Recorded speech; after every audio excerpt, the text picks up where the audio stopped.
디모데전서 1장 18절부터 20절까지 찾으셨어요? 찾으셨으면 다 같이 한 목소리 읽어보겠습니다. 시작.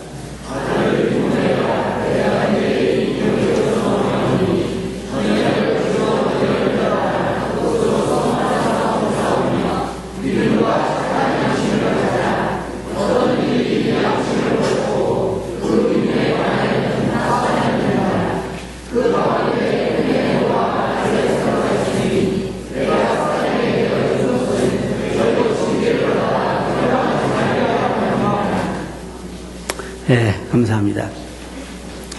여러분들이 가지고 있는 구역집회의 문제지에 보면은 날짜가 14일로 되어 있죠. 그리고 어딘지 안 써 있잖아요. 가신 분들은 쓰시기 바랍니다. 디모데전서 1장. 이제 나이 먹은 증거들이 나타나죠. 그래도 아직은 그렇게 노망은 안 했는데요. 이제 어느 날 그런데요. 자기 부인 보고 부인이 갑자기 오면은 니시오 그런데요. 그러면 이제 그때는 노망한 것이에요. 아직은 이제 그만큼만인데 적어 놓으시기 바랍니다. 오늘 우리가 이 말씀을 보면 그리스도인들의 싸움에 대해서 말하고 있습니다. 이는 가치 있는 싸움이라고 하는 주제를 가지고 말씀을 드리길 원하는데, 어떤 사람들은 말하기를 사람이 사는 자체가 싸움이라고 이야기합니다. 전쟁이다. 생존 경쟁에서 살아남기 위해서 그러잖아요, 우리가 흔히. 그래서 안 죽고 살려면 싸워야 되고,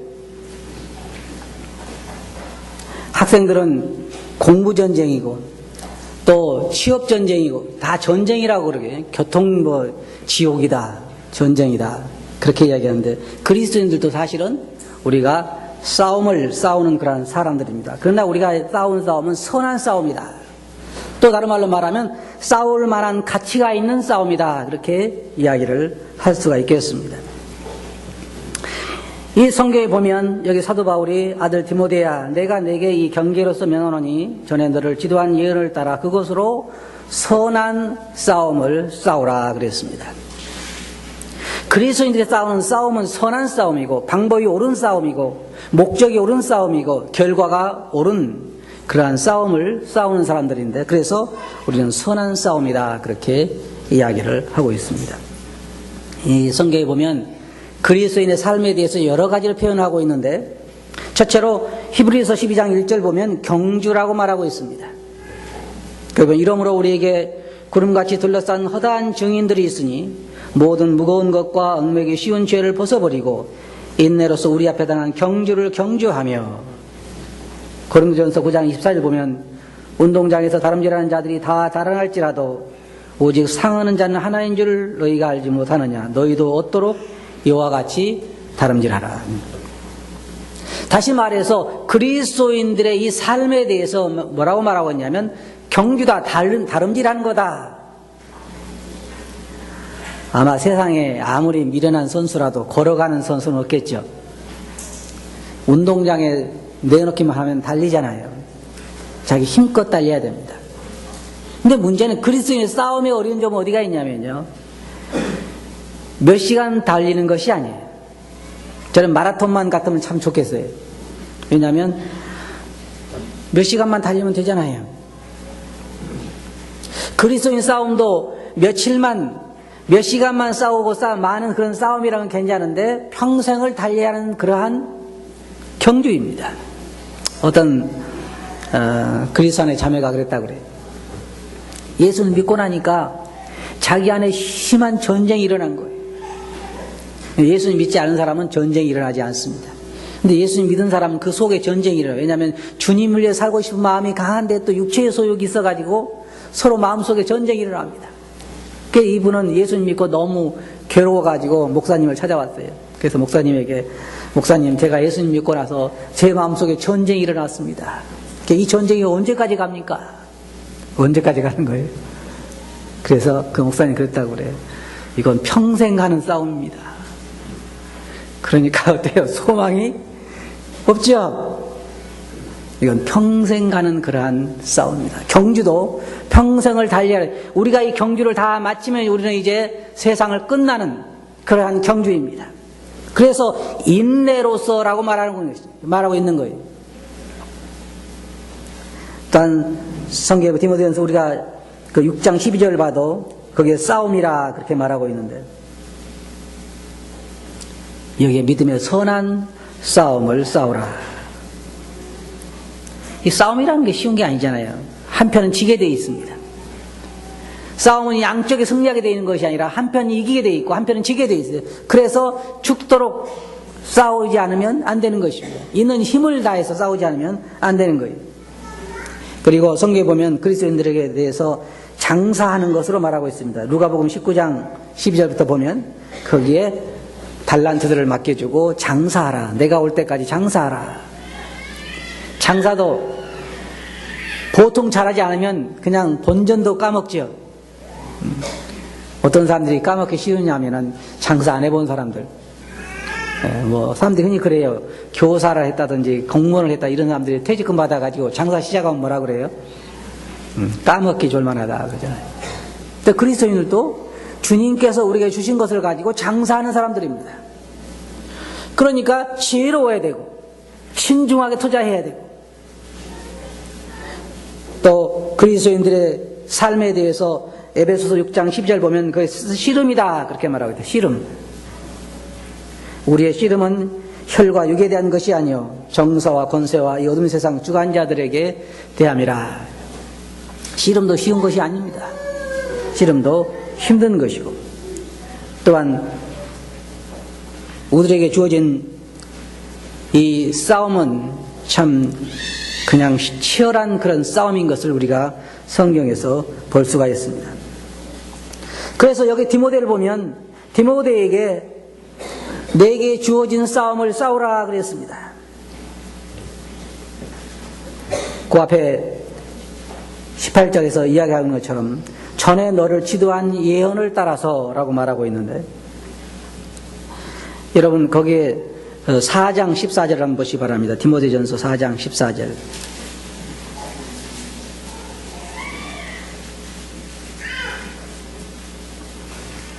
거기에 보면 내 속에 있는 은사 곧 장로의 회에서 안수받을 때에 예언으로 말미암아 받은 것을 조심 없이 말며라고 말하고 있는데, 쉽게 말해서 디모데는 장로들이 안수하면서 디모데에게 그 일꾼을 세웠는데, 그때에 디모데에게 특별한 임무가 맡겨진 것 같습니다. 마치 안디옥 교회에 바울과 바나바를 따로 세우라고 성령이 말씀하시고 장로들이 안수해서 기도하고 그들을 보낸 것처럼, 디모데도 장로회의에서 안수해서 그에게 했는데, 여기 안수 받을 때에 예언으로 말미암아 받은 것을 조심 없이 하지 말라 그렇게 말하고 있습니다. 다시 말해서 그가 어떤 임무를 받았는데, 그래서 여기에 사도 바울은 말하기를 너를 지도한 예언을 따라서, 너에게 주어진 그 임무를 따라서 선한 싸움을 싸우라 그렇게 말하고 있습니다. 모든 그리스도인들은 자기가 달려야 할 코스가 있습니다. 여러분, 절대로 그리스도인은 그리스도인끼리 경쟁하지 않습니다. 경쟁할 수도 없습니다. 그게 좋은 것 같아요. 세상에는 나 혼자 잘한다고 사는 게 아니에요. 다른 사람과 경쟁해서 이겨야 사는 거지만, 그리스도 안에서는 다른 사람과 경쟁이 아니라 주님 앞에서 내게 맡겨주신 그 코스를 따라서 경주하는 것입니다. 그게 다른 거예요. 그래서 아무도 내 길을 갈 사람이 없고, 아무도 내가 다른 사람의 길을 갈 수가 없습니다. 내게 맡겨준 그러한 임무가 있는 것이, 그것을 하라는 것입니다. 근데 문제는 그것을 하는 데 있어서 싸우지 않으면 안 되고 달리지 않으면 안 된다고, 씨름하지 않으면 안 된다는 거예요. 그것을 사도 바울은 디모데에게 말하고 있는 것이며, 너를 지도한 예언을 따라서, 그것이 항상 사도 바울 마음속에 있었고 디모데의 마음속에 있었던 것인데, 바로 사도 바울도 항상 그랬잖아요. 내가 받은 사명, 곧 주 예수께 받은 사명, 하나님의 복음 증거한 일을 마치려 하면은 나의 생명을 조금 더 귀한 것을 여기지 아니하노라. 사도 바울도 자기가 달려야 할 그 길이 있었고 사명이 있었습니다. 그 길을 달려가는데 어려움이 있었고, 그 길을 달려가는데 싸우지 않으면 안 됐던 것입니다. 디모데도 역시 마찬가지입니다. 네, 사도 바울과 디모데뿐만 아니라 여러분도 하나님 앞에서 여러분이 달려가야 할 그런 길이 있습니다. 이건 아무도 여러분 길을 달려줄 수도 없습니다. 그 길을 가라고 하는 것입니다. 그에게 맡겨진 임무를 수행하기 위한 전쟁을 치러야 한다고 하는 것이고, 거기에 디모데가 했던 것은 거짓 교사들과의 싸움을 싸워야 했습니다. 이게 참 어려운 것입니다. 세상에는 수없이 많은 거짓 교사들이 일어나고 있습니다. 우리 교회도 마찬가지. 조금만 정신 차리지 않으면 잘못된 교리에 쉽게 우리가 물들 수가 있습니다. 세상을 살아가면서 그래요. 지금 수없이 많은 잘못된 교리들이 엄청나게 많이 일어나고 있어요. 그리고 거짓 교사들이 많이 일어나고 있고, 그리고 또 그리스도인들이 싸우지 않으면 안 될 싸움이 뭐냐면 사회와 세상의 부도덕과 성적인 타락과 도덕적인 타락과 싸우지 않으면 안 되는 것입니다. 굉장히 세상은 급속도로 타락돼 가고 있는데, 거기에 그리스도인들이 그거 신실하게 살아가기 위해서는 정말 어려운 싸움을 싸우지 않으면 안 됩니다. 저는 항상 그렇게 생각합니다. 탄광촌에 살면서 흰옷 입고 사는 것 굉장히 어렵죠. 연탄 장사하면서 흰옷 입고 장사하는 것 진짜 어려운 거예요. 어떤 옷이 좋냐면 까만 옷, 그렇죠? 까만 장갑에다가 까만 장화에다가 까만 옷을 입고 연탄 장사하면 쉬운데, 하얀 장화에다가 하얀 옷을 입고 하얀 장갑 끼고 연탄 장사한다고 하면 굉장히 어려운 것처럼, 이 사회가 급속도로 타락돼 가고 있는데 그리스도인들이 신실하게 그의 성계를 지키고 하나님 앞에서 영적인 일에 몰두한다고 하는 것은 굉장한 싸움을 싸우지 않으면 안 된다고 하는 것입니다. 근데 우리 각자가 달려가야 할 그런 길이 있습니다. 그리고 여러분들이 지금 우리는 성경 공부를 한다고 합니다만은 사실은 더 힘들게 해야 되는데, 그렇지 않으면 여러분 생애 살아간 동안에 쉽게 잘못된 교리 가운데 빠지고 말 것입니다. 우리 가운데 가끔 그런 사람 있잖아요. 저도 수없이 많은 사람들을 봐왔습니다. 신실하게 잘 섬기던 그리스도인들이 금방 잘못된 대로 빠지는 것을 저는 봤습니다. 어떤 사람은 장로라고 하는 사람도 금방 이단에 빠지는 경우도 있고, 잘못된 교리에 넘어가는 건 아주 쉬워요. 여러분 마음속에 하나님 말씀으로 굳게 무장되어 있지 않으면, 진리로 무장되어 있지 않으면 쉽게 잘못된 교리에 빠질 수밖에 없습니다. 아담과 하와가 하나님께서 분명히 그들이 들을 수 있는 소리로, 그들이 볼 수 있는 그 하나님께서 선악과를 따먹으면 죽는다고 이야기했는데도 사단의 말에 빠진 것처럼, 우리 그리스도인들이 수없이 그동안 성경 공부를 해오고 하나님 말씀을 들어오면서도 잠깐 우리가 한눈만 팔면 우리는 쉽게 잘못된 가르침에 빠질 수가 있습니다. 그럴듯해 보이잖아요. 그럴듯해 보입니다. 여기에 디모데에게 그러한 싸움이 주어졌고, 디모데도 그러한 싸움을 싸워야 했습니다. 고린도전서 7장 7절에 보면, 그러나 각각 하나님께 받은 자기의 은사가 있으니 하나는 이러하고 하나는 저러하니라. 다시 말해서 우리 각자에게도 우리가 달려갈 그러한 경주가 있으며 우리가 싸워야 할 그 싸움이 있다는 것입니다. 저도 어떨 때는 싸우는 게 너무 힘들 때가 있어요. 여러분 그렇지 않아요? 어떨 때는 어떤 그리스도인 얘기 들어보면 내가 왜 하나님을 믿었던가 그런 그리스도인 있어요. 얼마나 싸우기가 힘들었으면, 얼마나 참 고통이 심했으면 그런 얘기를 할까 저는 싶어요. 제가 이 욥의 고통을 생각할 때, 욥기를 읽으면 그런 고통이 제가 조금 느껴지는 게 어떤 고통이냐면요, 내가 왜 태어났던가. 우리 고통스러운 그러잖아요. 우리 어머니가 왜 나를 낳았던가. 그날이 어두웠더라면, 그날에 아기가 태어났다고 즐거워하지 않았더라면, 이 얼마나 참 고통스러운 한 얘기, 이 고통스러운 사람들 한 얘기입니다. 사도 바울도 로마서에 보면은 그런 고통스러운 표현을 하고 있습니다. 오라 나는 공고한 사람이로다. 이 누가 이 사망이 몸에서 나를 건져내랴. 이 고통스러운 사람들이 울부짖으며, 왜 그래요? 이 싸움에서 고통스러운 것입니다. 그리스도인은 외적인 싸움이 있고 내적인 싸움이 있잖아요. 우리는 영과 육의 그런 싸움을 싸웁니다. 우리는 외적인 싸움을 싸워야 되고 내적인 싸움을 싸워야 되고 두 가지 싸움을 싸워야 돼요. 거기다가 어떤 그리스도인들은 성도들과의 싸움도 싸워야 된다고 그래요. 예? 안 믿는 사람하고 싸우기도 힘들어 죽겠는데 또 누구하고 싸워야 돼요? 성도들하고 싸워야 된다고 그래요. 참 불행한 일이죠. 안 믿는 사람하고 싸우는 건 그래도 좀 괜찮은데 성도들과의 싸움이 더 힘들다고 그래요. 우리 그리스도인들은 내적과 외적 그런 싸움에 시달리고 있습니다. 하나는 뭐냐면 사회적으로 타락되어 가는 것, 부패되어 가는 것, 거기에 부패되지 않으려고 거룩을 지키려고 싸우지 않으면 안 되고, 또 하나는 우리 마음속에서 영과 육의 소욕이 서로 싸우기 때문에 괴로워하는 것입니다. 육체의 소욕은 성령을 거스리고 성령의 소욕은 육체를 거스리나니 이 둘이 서로 대적함으로 너희 원하는 것을 하지 못하게 하려 함이니라. 그리스도인들은 이런 갈등이 있습니다.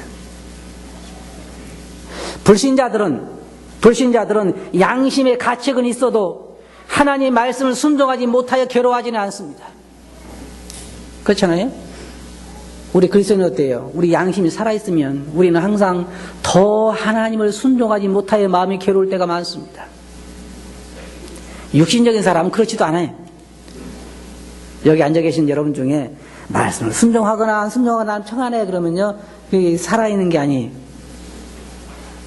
무뎌져 있는 거예요. 근데 여러분 여기 잘 보시기 바랍니다. 선한 싸움을 싸우기 위해서 필요한 게 뭐냐면 믿음과 양심이라는 거예요. 그렇지 않으면 우리가 싸우기가 힘듭니다. 불신자들은 사람들에게 잘못했을 때 양심의 가책을 받을 수 있지만 사람들을 사랑해야 할 만큼 사랑하지 못하여 괴로워하지는 않습니다. 그리스도인들은 절대로 만족시킬 수 없는 하나님 안에서의 갈증을 가지고 있습니다. 그 어떤 그리스도인도, 신실한 그리스도인은 내가 이제 하나님을 순종해야 할 만큼 순종했어 그리고 만족하지 않습니다. 순종하면 할수록 더 순종하지 못하여 괴로움을 겪습니다. 그러면 나는 하나도 안 괴로운데 왜 그럴까요? 순종을 처음부터 안 했으니까 잘 모르는 거예요. 선한 양심을 가지고 있지 않기 때문에 괴로움이라는 거 없는 거예요. 여러분, 양심이 날카로울수록 우리는 그 괴로움을 겪는 것입니다. 어떤 사람은 시장에서 물건을 사고 돈을 500원을 더 거슬러 줬는데 그걸 말 않고 그냥 가져와서 괴로운 사람이 있는가 하면 몇만 원을 그냥 받아 더 좋은 사람이 있어요. 뭐 차이일까요? 무슨 차이예요? 하나는 양심이 날카롭게 서 있는 거고 한 사람은 그렇지 못한 거예요. 한 사람은 시장에서 물건을 샀는데 내가 20개를 샀는데 30개를 줬어요. 그러니까 야 오늘 이게 무슨 행제냐 그런 사람이 있는가 하면 그 10개를 더 받아 괴로워서 다음 장날까지도 괴로워서 못 있어. 그 안에 또 나가야지. 그런 사람이 왜? 양심의 차이란 말이에요. 그거 뭐냐면 선한 양심을 가지라고 했는데 어떤 사람들이 양심을 버렸기 때문에, 양심이 마비됐기 때문에 믿음에 관해서 파선했다고 말하는 거예요. 그리스도인들이요, 선한 싸움을 싸우기 위해서 꼭 필요한 게 두 가지. 하나는 믿음과 하나는 선한 양심이라는 거예요. 그리스도인들은 아무리 의롭게 살아도 더 의롭게 살지 못한 것에 대해서 괴로운 거예요. 다른 사람이 볼 때요, 야, 저 사람은 진짜 하나님 믿고 저렇게 거룩하게 살 수가 없어. 그런데 그 사람한테 물어보세요. 그 사람 물어보면 더 의롭게 살지 못해서 괴로워해요. 그게 정상적인 거예요. 그래, 나처럼 살면 되지 뭐. 내가 얼마나 거룩하냐. 그 사람은 정상인 게 아니에요. 사도 바울이 로마서 7장에 나온 것처럼 내가 원하는 건 하지 아니하고 원하지 않는 것을 한다고 괴로워하는 것이 바로 그러한 것입니다. 신앙이 성숙할수록, 양심이 날카로워질수록, 날이 서 있을수록 적은 것에도 괴로워하는 거예요. 그게 여러분 잘못된 것이 아니라 정상적인 것입니다. 주님을 위해 아무리 많은 일을 하여도 더 하고자 하는 그러한 마음의 갈증이 있는 것입니다. 자, 선한 싸움을 싸우는 데는 순전한 믿음과 착한 양심이 필수적입니다. 여기에 믿음이라고 하는 뭘 말해요? 하나님을 신뢰하는 거고 주님을 신뢰하는 거고 주님의 말씀을 신뢰하는 것입니다. 선한 싸움을 싸우기 위해서는 주에 대한 확고한 신뢰가 없으면 선한 싸움을 싸울 수가 없는 것입니다. 왜냐하면 주님에 대한 믿음이 흔들릴 때 오늘 주님에 대한 사랑이 흔들릴 때가 아주 많습니다. 어떨 때 우리가 이 신앙생활을 하다 보면요, 정말 주님 나를 사랑해 그럴 때가 참 많습니다. 그럴 때 많잖아요. 여러분 시편을 보시면 수없이 많은 말씀이 나옵니다. 무슨 말씀입니까? 하나님이 어찌하여 주무십니까? 어찌하여 멀리 계십니까? 어찌하여 얼굴을 돌리십니까? 그러잖아요. 그거 무슨 얘기입니까? 하나님에 대한 신뢰가 떨어진다고 하는 얘기예요. 그러나 하나님에 대한 신뢰가 확고한 사람은 아무리 어려움이 와도 그렇게 이야기하지 않습니다. 사도 바울 뭐라 했어요? 배에서, 그 풍랑이 심한 배에서 사람들이 죽기 얼마 바로 직전까지 있는 그런 환경에서 사도 바울 뭐라고 그랬어요? 나는 하나님께서 내게 말씀하신 대로 되리라고 하나님을 믿노라. 그것이 확실한 신뢰입니다. 우리가 인생을 살아가는데 싸워가는 데 있어서 수없이 우리의 믿음에 대한 시련을 당하고 시험을 받습니다. 어떨 때는 내가 주님을 위해서 뭔가 한다고 했는데도 내 집에 안 좋은 일이 생길 때도 있고, 어떨 때는 내가 믿음에 따라 어떤 일을 했는데 성도들이 오해할 때도 있고, 수없이 내 믿음의 삶에 대한 시련을 또 시험을 받습니다. 그때 우리에게 필요한 게 뭐예요? 주님에 대한 확고한 신뢰입니다. 주님은 언제나 나를 사랑하신다. 내가 건강이 좋지 않고 사업이 좋지 않고 또는 그 외에 많은 사람들의 오해를 받고 그런다 할지라도 주님은 나를 아신다. 주님은 언제나 나를 신실하시다. 그러한 믿음이 있을 때 우리는 이 싸움을 계속해서 싸울 수가 있습니다. 그렇지 않으면요, 내가 이 싸움을 싸워야 돼? 내가 꼭 이렇게 살아야 돼? 다른 사람 보니 그렇게 안 살아도 되던데? 우리의 마음속에 의심이 들기 시작하면요, 이 싸움은 끝이 나는 것이고 주저앉는 것이에요. 그래서 믿음은 바라는 것들의 실상이다, 그렇게 말하고, 그 믿음 때문에 우리가 이 믿음의 길을, 신앙의 길을 계속 갈 수 있고 싸움을 싸울 수가 있는 것입니다. 우리가 흔히 그러죠. 여러분이 먼 과거, 쉽게 말해 여러분이 예수 그리스도를 믿고 나서 지금까지, 어제까지 사는 과거의 삶을 돌아보면서 우리는 뭐라고 이야기합니까? 하나님은 신실하시다, 그렇게 얘기했잖아요. 그 믿음이 우리 앞길에도 있지 않은 것입니다. 그런데 이상해요. 뒤를 보면 주님이 신실하시고 주님은 사랑이 많으시고 자비로우신데, 앞을 보면은 어떻게 보여요? 주님은 무관심하시고, 주님은 주무시는 것 같고, 주님은 머리를 돌리시는 것 같고, 그래서 많은 신앙인들이 그렇게 이야기를 한 것입니다. 그러나 우리가 알 수 있는 건 뭐냐? 하나님은 신실하시다. 자, 한번 생각해 봅시다. 우리가 저번에 나사로를 통해서 배웠죠. 나사로가 병들어 죽어가는데 주님에게, 주님 나사로가 병들었습니다. 그러니까 주님이 이틀 동안 더 거기 계시고, 나중에 주님이 나사로에게 왔을 때는 4일이라고 하는 기간이 지난 후였습니다. 자, 그때도 우리가 뭐라고 이야기하겠어요? 주님 참 신실하십니다, 그래야 되겠죠. 아무도 그렇게 얘기하는 사람 없을 거예요. 나사로는 죽었고 무덤에 묻혀서 냄새는 나고 내가 보기에는 소망이 없고, 그러나 여러분, 주님은 신실하시잖아요. 그 주님에 대한, 나사로의 죽음에 대해 주님께서 뭐라고 말씀하시냐면 나를 믿기만 하라, 신뢰하라고 하는 말입니다. 여러분, 그리스도인들이 참 감사해야 할 게 있어요. 그것은 뭐냐면 그리스도인들 중에는 한 사람도 실패할 사람이 없습니다. 이게 얼마나 감사해요. 우리 모든 그리스도인은 싸움의 승리가 보장된 싸움을 싸우고 있는 것입니다. 가나안 땅에 들어간 이스라엘 백성들에게 하나님은 승리를 약속하셨잖아요. 오늘은 지고 내일도 지고 그럴 수 있지만 최종적으로 승리는 약속되어 있는 것이고 보장되어 있는 것입니다. 우리 모든 그리스도인들의 승리도 보장되어 있어요. 오늘 내가 이렇게 넘어져 가지고 울고 내일은 또 일어나고 이런 일이 있을지라도 결국은 승리는 우리는 보장된 사람들입니다. 그래서 우리는 이 싸움은 싸울 만한 싸움이에요. 의미가 있는 싸움이고 싸울 만한 싸움이고 약속이 있는 싸움이고 승리가 보장된 싸움입니다. 얼마나 감사한 것입니까? 두 번째로는 이 선한 싸움을 싸기 위해서 필요한 게 뭐냐면 착한 양심이라고 하는 것입니다. 양심은 뭡니까? 사물의 가치를 변별하고 자기의 행위에 대하여 옳고 그름과 선과 악의 판단을 내리는 도덕적 의식이라, 그렇게 사전에 보니까 나와 있었습니다. 이것은 하나님께 우리에게 주신 것입니다. 이상한 것은요, 우리 마음속에 있는 것이 우리의 행동과 달리 갈 때가 있잖아요. 우리는 하는데 양심은 벌써 그걸 압니다. 그래서 우리가 도둑질 하다 들키면 얼굴이 빨가지잖아요. 왜 그래요? 그럴 필요가 없는데. 그리고 그 잘난 얼굴 텔레비 나오면 좀 밝히주지 왜 이불같이 들려쓰고 그래요? 양심이 그렇게 말하는 게 양심이. 그런데 그리스도인들이 이 착한 양심을 가지지 않으면 절대로 이 싸움에서 승리할 수가 없습니다. 다시 말해서 이 신앙인다운 신앙을 살아가기가 힘들다는 것입니다. 베드로전서 3장 16절 보면 선한 양심을 가지라. 이는 그리스도 안에 있는 너의 선행을 욕한 자들로 그 비방하는 것에 부끄러움을 당하게 함이라. 그리고 우리가 침례에 대해서도 베드로전서 3장 21절 보면 침례에서 말하기를 선한 양심이 하나님을 찾아가는 것이라 그랬어요. 선한 양심이 하나님을 찾아가는 것이다. 사도 바울은 사도행전 23장 1절 보면 바울이 공회를 주목하여 가로되 여러분 형제들아 오늘날까지 내가 범사의 양심을 따라 하나님을 섬겼노라.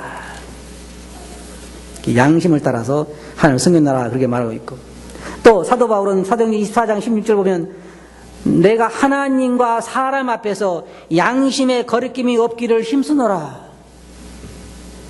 하나님 앞에 내가 섰을 때도 내 양심이 거리낌이 없고 성도들 앞에 섰을 때도 내가 양심이 거리낌이 없도록 힘쓴다고 하는 것입니다. 신앙과 양심은 함께 가는 것입니다.